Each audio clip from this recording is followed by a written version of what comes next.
구주의 사랑 축제가 다음 주에 시작되고 그 다음 주에는 가을학기 교육훈련이 시작되겠습니다. 가을학기 교육훈련은 우리 교회 사역의 꽃이라고 할 수 있겠습니다. 8개의 클래스가 여러분에게 제공되니까 여러분이 보시고 자기가 듣지 않은 클래스가 있으면 그 자리에서 사인업을 하시기 바랍니다. 생명의 삶, 경건의 삶, 제자의 삶은 필수 과정입니다. 그 과정을 하지 않으신 분들은 그 과정을 먼저 하셔야 합니다. 그 과정을 마치신 분들이 선택 과정을 하실 수 있습니다. 또 9월에 있게 되는 카이로스 선교 훈련, 여러분 일생에 꼭 한 번은 들으셔야 하는 훈련입니다. 카이로스 훈련을 받게 되면 성경이 열리고 세계가 열리고 신앙이 열린다 해서 기억하시고, 그 인텐시브 과정이니까요. 일정을 보시고 거기에도 사인업을 하시면 좋겠습니다. 저는 한 달 전에 우리 교회 집사님의 딸 결혼식에 초청을 받아서 가게 되었습니다. 그 결혼식 하는 베뉴가 뉴힐에 있었습니다. 뉴힐은 홀리 스프링 옆에 있는 곳입니다. 결혼식은 중요하기 때문에 시작하는 시간 20분 여유를 두고 집에서 출발했습니다. 출발해서 한 15분, 20분 정도 가는데요. 이상하게 내가 어제 그저께, 그러니까 그날 중심으로 어제 그저께 신방을 갔던 성도님의 집으로 가는 길이 자꾸 나오는 거예요. 그래서 그때만 해도 그 베뉴가 그 성도님 집 가까이에 있는가 보다 이렇게 생각하고 5분을 더 갔는데, 정말로 그 성도님 집 가는 길로 너무 가까이 나오는 거에 순간 내가 잘못 가고 있다는 걸 알아채게 되었습니다. 그 성도님의 집은 채플힐이었습니다.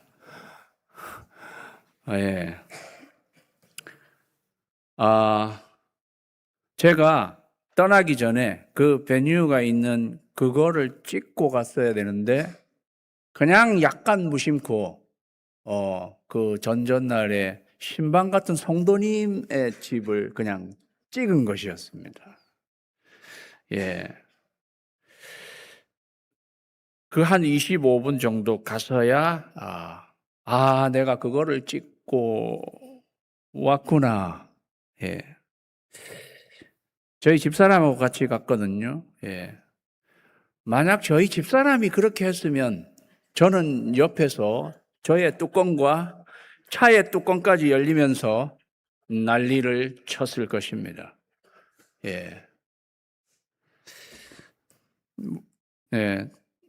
저희가 어떻게 했을까요? 유턴 했습니다. 유턴. 다른 방법이 없어요. 유턴.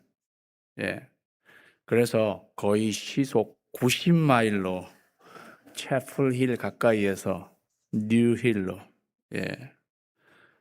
이렇게 달리니까 제가 결혼식 시작하고 10분 지나서 도착했어요. 저희가 가니까 저희가 제일 늦게 온 사람이었습니다. 신랑 신부는 이미 입장해 있었습니다. 물론 다행히도 신랑 신부 그다음에 부모님들은 저희가 늦게 온 것을 알지 못했습니다. 그렇지만 결혼식에는 참여하게 되었습니다. 여러분 인생에 어떤 경우에는 내가 잘못 가고 있다 하는 것을 알게 되실 때가 있습니다. 그때는 어떻게 해야 되나요? 두말할 필요 없이 유턴해야 합니다. 오늘 그런즉 이스라엘 온 집은 확실히 알지니 너희가 십자가에 못 박은 이 예수를 하나님이 주와 그리스도가 되게 하셨느니라. 베드로가 유대인들 앞에서 설교하는 장면입니다. 오순절 마가의 다락방에 120명의 문도들에게 성령이 강림하였습니다.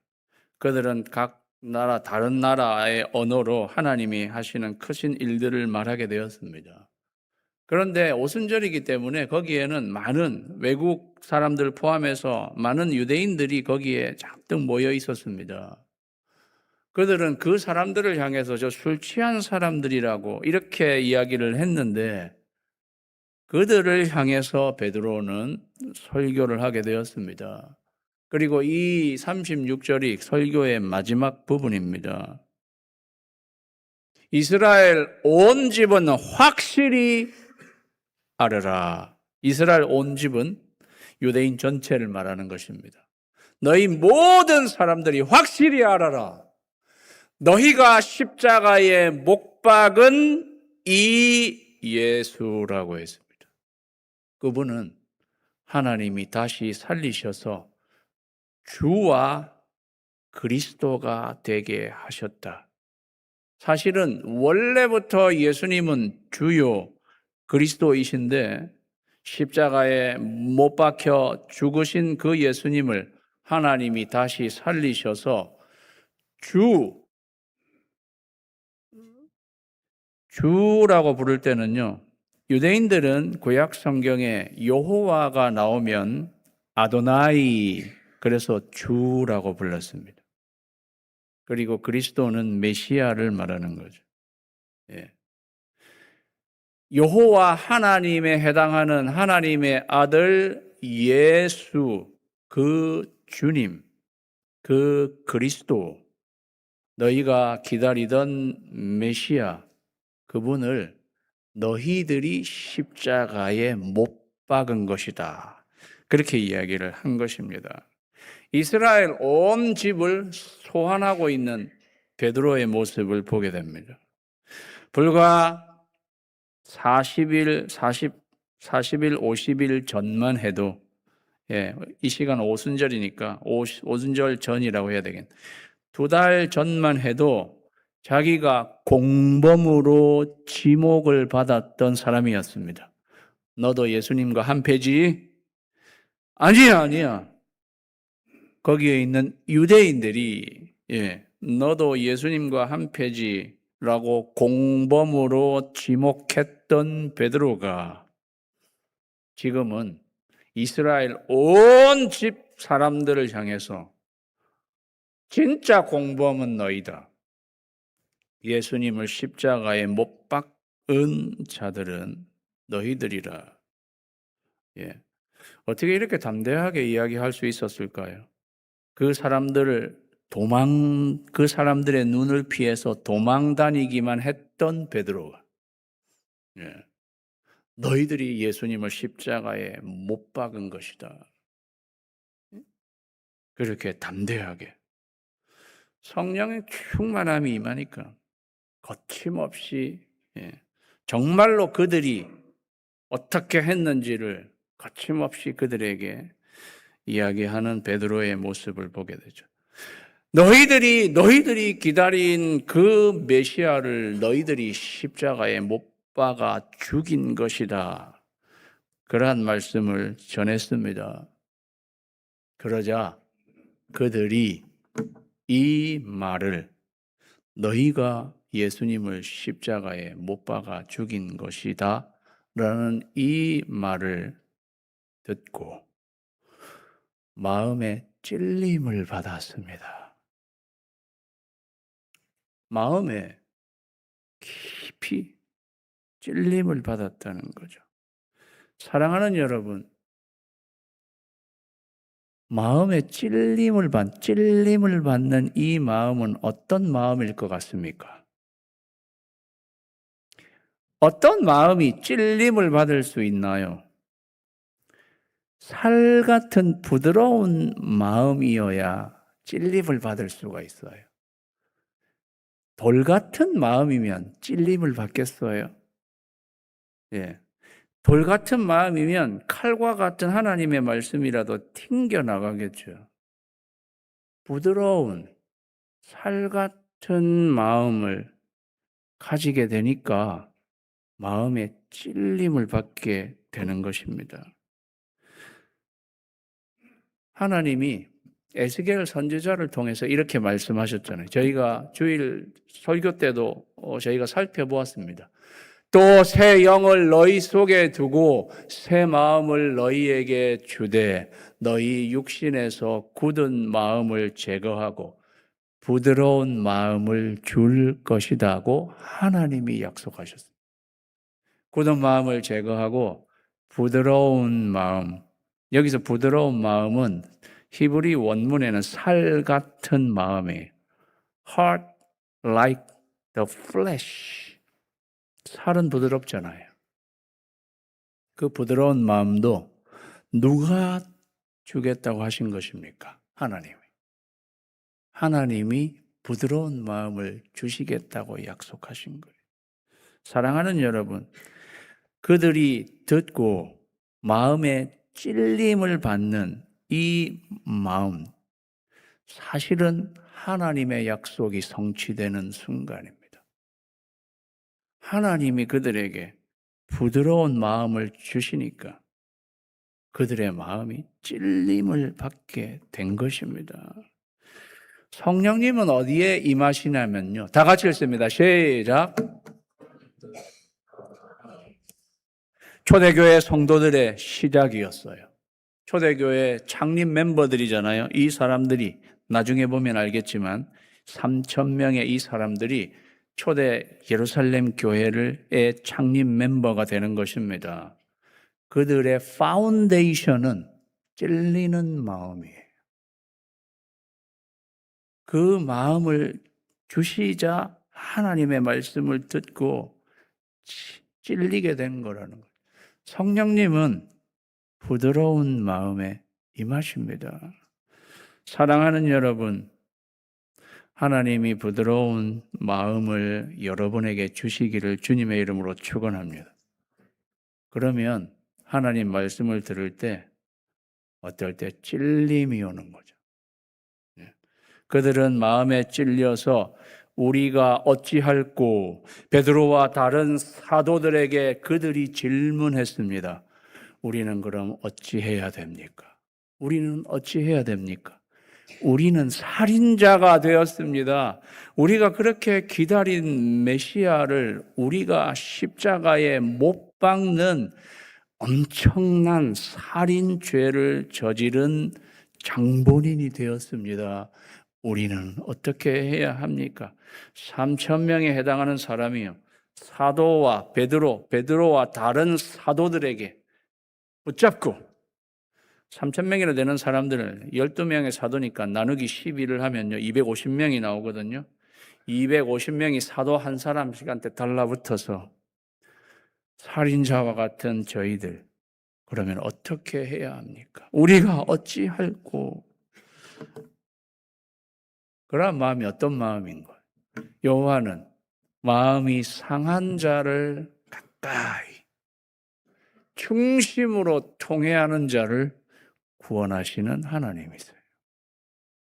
사랑하는 여러분, 우리는 하나님의 말씀에 때때로 찔림을 받고 우리가 어찌할꼬 이러한 탄식이 나온 그때 성령님이 역사하십니다. 우리가 어때서? 그런 마음이 아니고 내 나이가 어때서? 그게 아니고 우리는 정말 어떻게 해야 합니까? 탄식하는 마음, 성령님께서 임하시는 것입니다. 그들이 이렇게 베드로에게 다른 사도들을 붙잡고 그런 질문을 우리가 어찌할꼬 그렇게 물었을 때에 베드로가 이렇게 말한 것입니다. 주님을 십자가에 못 박고도 너희가 살기를 바라는가? 이렇게 말하지 않고 너무 놀라신 것 같으네요. 그런 말이 나오는 게 오히려 맞을지 모르죠. 하나님의 아들, 하나님이 보내신 그 예수님을 너희들이 십자가에 못 박고, 예수님을 실제로 십자가에 못 박은 자들은 로마 병정입니다. 그러나 로마 병정이 예수님의 십자가형을 하도록 사형 온도를 내린 사람은 빌라도입니다. 그러나 빌라도가 그러한 사형 온도를 내리게끔 저를 십자가에 못 박으시오, 십자가에 못 박으시오 라고 그렇게 외쳤던 사람은 바로 이 유대인 무리들이었습니다. 물론 산헤드린과 대제사장들이 사주를 한 면이 있지만 그들과 하나가 되어서 예수님을 십자가에 못 박으라고 한 사람들은 자기들이었습니다. 그렇게 주님을 십자가에 못 박고도 정말 너희가 살기를 바라느냐? 그런 말을 들어도 그래서 너희는 집에 돌아가서 하나님의 처분을 기다리라. 그런 말을 들어도 할 말이 없을 텐데 베드로가 하는 말을 잘 들어보십시오. 너희가 회개하여 각각 예수 그리스도의 이름으로 침례를 받고 죄 사함을 받으라. 우리말은 회개하고 침례받고 죄 사함 받으라 이렇게 되어 있는데요. 헬라어 원문 영어도 보시면 죄 사함을 받는 게 목적이에요. For the remission of sins. remission은 면죄를 말하는 거예요. 너희 죄들의, 그리고 복수로 되어 있어요. 죄들의 면죄, 사함을 받기 위해서는, 그게 목적어예요. 목적어가 먼저예요. 죄 사함을 받을 길이 전혀 없어야 할 것 같은 사람들에게 제일 먼저 목적으로 제시한 말은 죄 사함 받을 길이 있다는 것을 이야기해 주면서 그렇게 하려면 어떻게 해야 되는가? 두 가지를 해야 된다고 명령하고 있는 거예요. 명령형 동사로 쓰였어요. 첫 번째가 회개하는 것이다. 그 다음 예수 그리스도의 이름으로 침례를 받는 것이다. 그렇게 할 때 그것이 죄 사함을 받는 길이다 이야기하는 것입니다. 첫 번째로 베드로가 말한 것은 회개하라. 사랑하는 여러분, 회개가 무엇인가요? 회개가 유턴하는 거예요. 회개가 돌이키는 거예요. 유턴하는 거예요. 다 같이 읽습니다. 시작. 유턴이에요. 성령님도 방향이 있어요. 성령님은 돌이키는 사람에게 임하신 유턴하는 거예요. 사랑하는 여러분, 유턴하는 것이 어렵지 않습니다. 중요한 거는요, 내가 지금 가는 길이 잘못 가고 있는 것이다라는 것을 알아채는 게 굉장히 중요해요. 저도 가다가 어느 순간에 이건 잘못 가는 길이다 알아챘어요. 알아채는 게 중요해요. 알아채게 하시는 분 누구십니까? 그분도 하나님이십니다. 알아채기만 하면요, 유턴하는 거는 사실 그렇게 어려운 건 아니었어요. 왜냐하면 그 유턴 외엔 다른 길은 없었습니다. 알아채는 게 정말 중요한 거였어요. 그리고 그나마 그 시간에 알아챈 것도 정말 하나님의 은혜였습니다. 제가 만약 그 시간에조차도 알아채지 못하고 거기서 5분, 10분을 더 갔으면, 그래서 마지막 가보니까 메뉴가 나오지 않고 어제 신방 같은 성도님의 집 앞 그때까지 알아채지 못하고 갔으면, 그러면요, 그때는 유턴해서 다시 돌아오면, 제가 결혼식 시작하고 한 30분 정도 지나서 도착했을 거예요. 그날 결혼식은 30분 정도 걸렸습니다. 그러면 그때는 끝인 거예요. 그나마 그 시간에 알아채게 된 것도 하나님의 은혜였어요. 알아채게 되면 유턴하는 수밖에 없습니다. 사랑하는 여러분, 내가 가는 길이 잘못 가는 것이다. 알아채게 되는 은혜가 있기를 주님의 이름으로 축원합니다. 그거 알아채면요, 유턴하는 거는 어렵지 않아요. 다 유턴하게 돼 있어요. 예. 성령님은 이렇게 유턴하는 마음에 임하시는 것입니다. 유턴하고 각각 예수 그리스도의 이름으로 침례를 받으라 이렇게 이야기했어요. 각각이란 말을 썼어요. 한 사람 한 사람 3,000명이나 되는 사람이 있는데 너희 한 명 한 명 한 명이 예수 그리스도의 이름으로 침례를 받아야 한다. 무슨 뜻일까요? 신앙 고백을 해야 된다는 것입니다. 예수 그리스도의 이름으로 침례를 받는 것의 의미는, 네. 예수 그리스도의 이름으로 침례를 받는 것의 의미는 내가 죄인인 것을 고백하고 그 예수님의 이름을 부르는 거죠. 예수님의 이름을 부르면서 그 예수님이 나의 죄를 위해 십자가에 달려 죽으시고 장사되셨다가 사흘 만에 부활하셔서 나의 주님이 되셨다 하는 사실을 인정하고 그래서 그 주님을, 그 예수님을 내 삶의 주님으로 모시겠습니다 라고 고백하는 신앙 고백, 그렇게 고백하는 사람에게 집례하는 사람이 뭐라고 합니까? 당신의 신앙 고백에 근거해서 아버지와 아들과 성령의 이름으로 침례를 주노라 하고 그에게 침례를 주는 것입니다. 그러면 그는 예수 그리스도의 이름으로 침례를 받게 되는 것입니다. 그래야 죄 사함을 받는다는 것이죠. 사랑하는 여러분, 여러분 중에 아직까지 유턴하지 않으신 분이 있다면 오늘 유턴하세요. 그리고 예수 그리스도의 이름으로 침례를 받으십시오. 목사님, 저에게 침례 주십시오. 물론 저희 교회는 침례식은 추수감사절 기간에 하게 되겠습니다마는 나는 예수님을 믿고 예수님을 나의 주님으로 영접하겠습니다. 신앙을 고백하시고 침례를 받으시고 죄사함을 받게 되는 것입니다. 그렇게 해서 회개하고 예수 그리스도의 이름으로 침례를 받으면 죄사함을 받게 되는데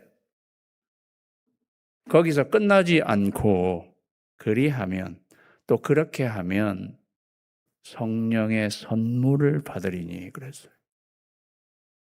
그리하면 성령의 선물을 받을 것이다. 쇼킹할 만한 사실이 있습니다.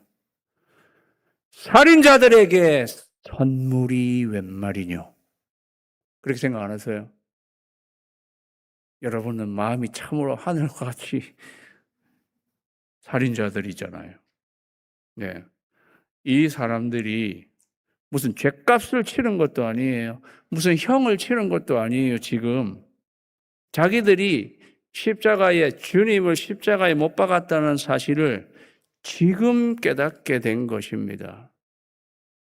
아무도 자기들이 그런 죄를 저지른 것에 대해서 자기들이 뭔가 치른 것은 아무것도 없는 그러한 때에 선물이 웬 말이뇨에. 그럼에도 불구하고 하나님께서는 회개하고 예수님을 믿는 그 사람들에게는 그들이 지었던 죄를 완전히 깨끗하게 씻어 주실 뿐만 아니라 거기에다가 성령의 선물을 주시는 분이십니다. 이것은 굉장히 파격적인 은혜입니다. 여러분은 그렇게 생각하지 않으십니까? 이 사람들은 죄 사함을 받은 것만으로도 엄청난 거죠.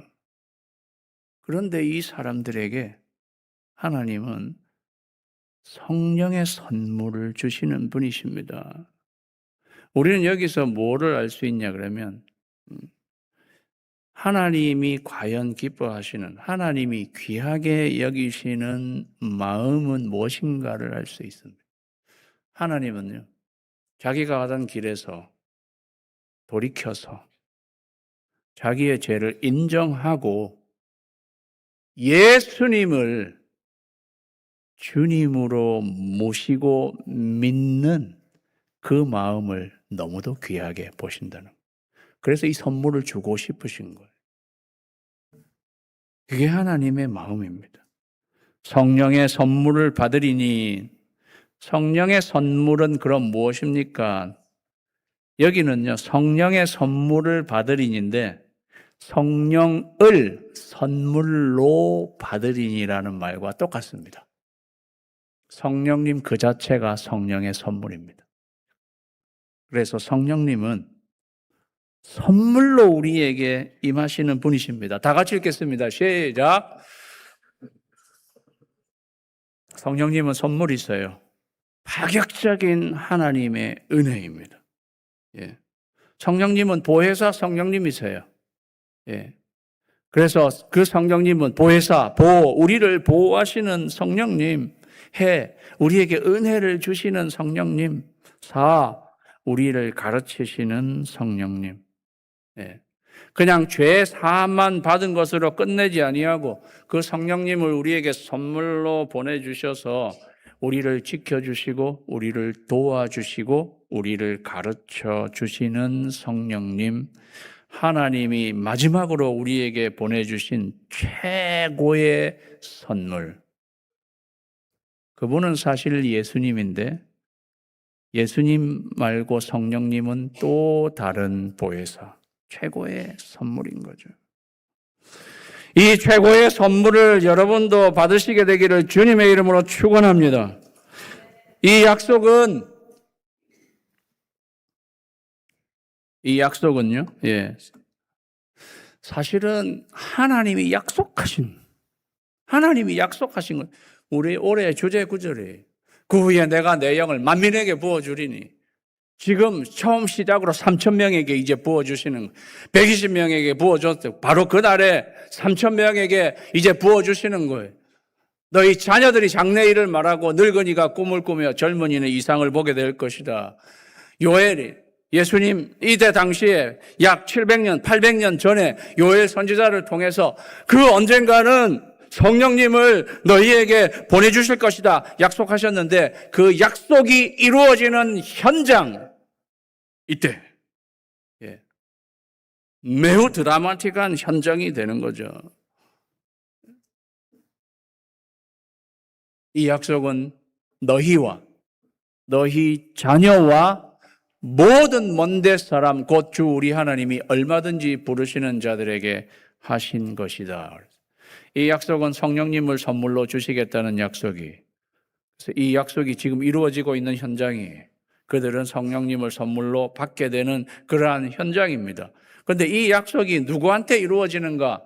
세 부류의 사람들을 굳이 이야기하고 있습니다. 첫 번째는 너희, 지금 그 말을 듣고 있는 유대인, 그 다음에 너희의 자녀라고 했어요. 너희의 자녀. 아까 요엘서에서도 자녀들이 장래일을 말할 것이요 만민, 너희 자녀들에게도 하나님의 영이 부어지고 임하면 자녀들이 장래일을 말하게 된다. 너희의 자녀들. 사랑하는 성도 여러분, 우리의 자녀들에게 제일 필요한 것은 무엇일까요? 저와 여러분의 자녀에게 제일 필요한 것은 무엇일까요? 성령님입니다. 성령님입니다. 우리의 자녀들은 어떻게 성령님을 받을 수 있나요? 어떻게 그 약속이 우리 자녀들한테도 이루어진다고 하셨으니까 약속이 이루어져야 되는 거잖아요. 어떻게 우리의 자녀들도 성령을 받을 수가 있는 것입니까? 여기에 나온 대로입니다. 회개하고 우리의 자녀들조차도 내가 잘못 가고 있는 것이구나 알아채리고 유턴 돌아와서 예수님의 이름으로 침례받으면 우리의 자녀들에게도 약속하신 성령이 임하신다는 거죠.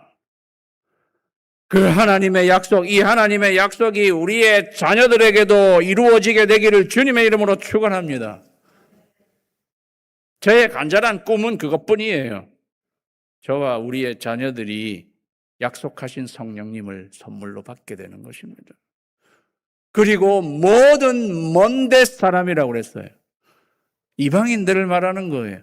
사실은 저와 여러분은 여기에 들어가는 것입니다. 이 그룹에 들어가는 거예요. 모든 먼데 사람, 주님이 불러주시는 사람에게는 이 약속이 그대로 그들에게도 이루어지는 것이다.